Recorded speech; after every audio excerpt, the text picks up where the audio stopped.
All right, so as we look at chapter 3 of the narrative of the life of Frederick Douglass, he continues to kind of describe life on the plantation.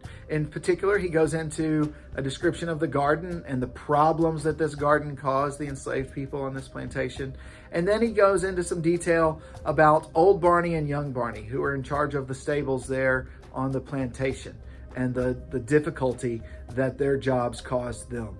And so he's remember, once again, one of the purposes of this book is simply to show what slavery is like to the people of the United States and the world at this time, because many people didn't have an experience with it. If you didn't live on a plantation, you didn't live in the South, you did not see these things. And so you might believe what others say about it. And many people's firsthand account of life on the plantation was fabricated, was made up to make it sound like it was better than it really was. And so Douglass, from the perspective of an actual enslaved person, shows what it really is like. And he does it in a powerful way. The other thing that we've talked about that his book does is he comes against different myths about slavery. And there's two in particular that he's dealing with here. One is that the slave is by nature dishonest, or more dishonest than anybody else would be.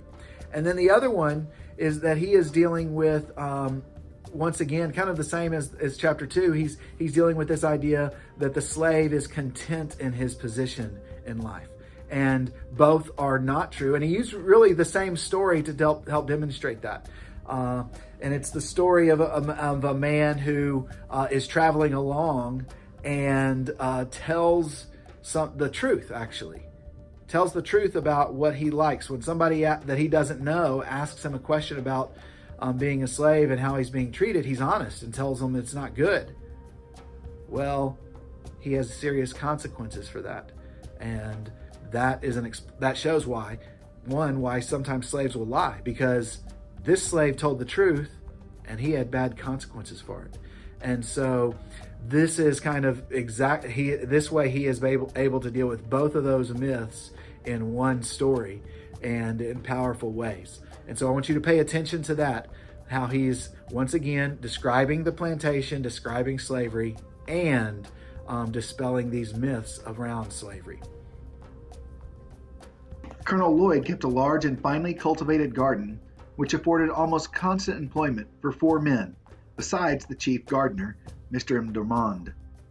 This garden was probably the greatest attraction of the place. During the summer months, people came from far and near, from Baltimore, Easton, and Annapolis, to see it.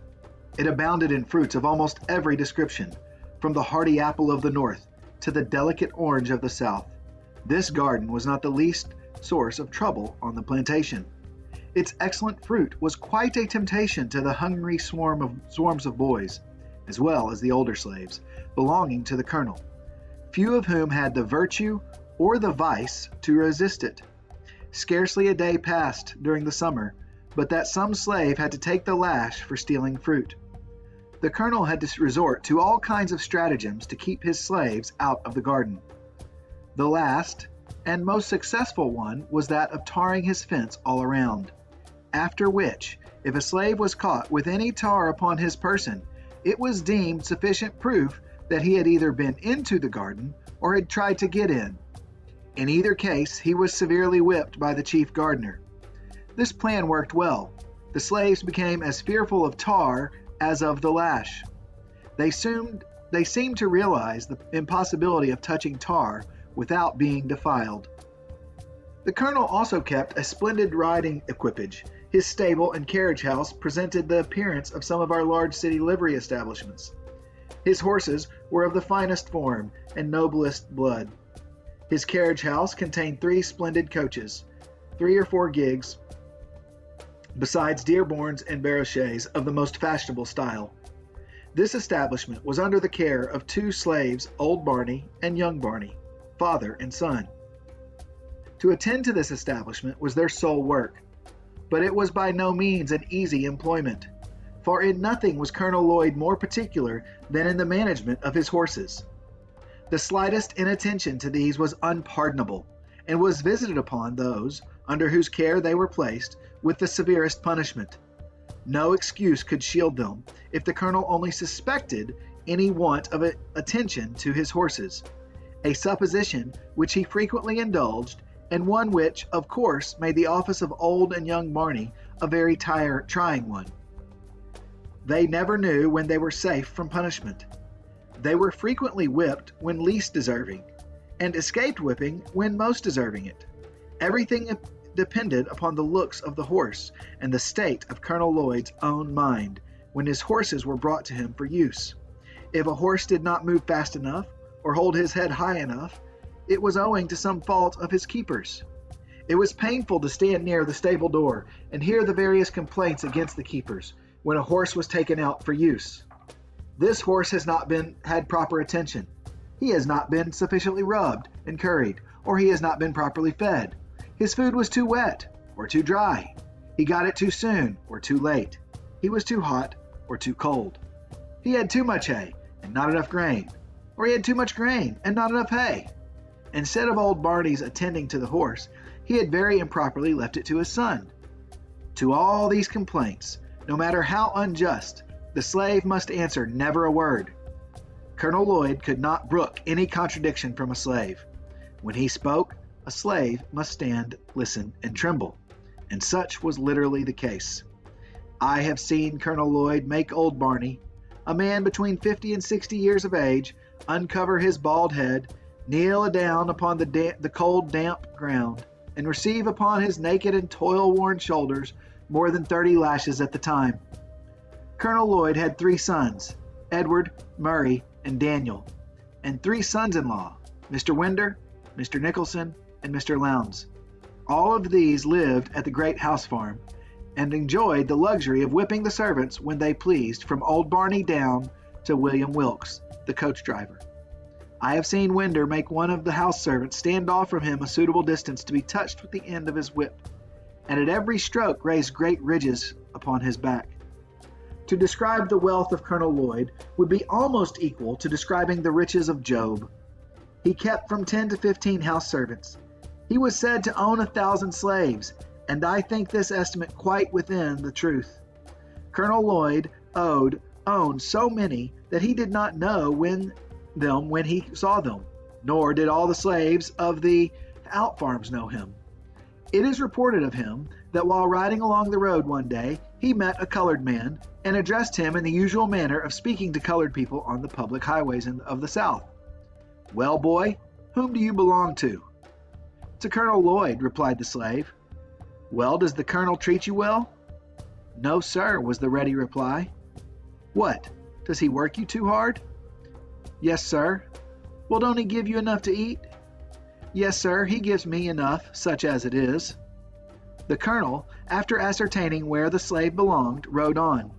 The man also went on about his business, not dreaming that he had been conversing with his master. He thought, said, and heard nothing more of the matter, until 2 or 3 weeks afterwards. The poor man was then informed by his overseer that, for having found fault with his master, he was now to be sold to a Georgia trader. He was immediately chained and handcuffed, and thus without a moment's warning, he was snatched away and forever sundered from his family and friends by a hand more unrelenting than death. This is the penalty of telling the truth, of telling the simple truth in answer to a series of plain questions. It is partly in consequence of such facts that slaves, when inquired of as to their condition and the character of their masters, almost universally say they are contented, and that their masters are kind. The slaveholders have been known to send in spies among their slaves, to ascertain their views and feelings in regard to their condition. The frequency of this has had the effect to establish among the slaves this maxim, that a still tongue makes a wise head. Thus they suppress the truth rather than take the consequence of telling it, and in so doing prove themselves a part of the human family. If they have anything to say of their masters, it is generally in their master's favor, especially when speaking to an untried man. I have been frequently asked when a slave if I had a kind master, and do not remember ever to have given a negative answer. Nor did I, in pursuing this course, consider myself as uttering what was absolutely false. For I always measured the kindness of my master by the standard of kindness set up among slaveholders around us. Moreover, slaves are like other people, and imbibe prejudices quite common to others. They think their own better than that of others. Many, under the influence of this prejudice, think their own masters are better than the masters of other slaves, and this too in some cases when the very reverse is true.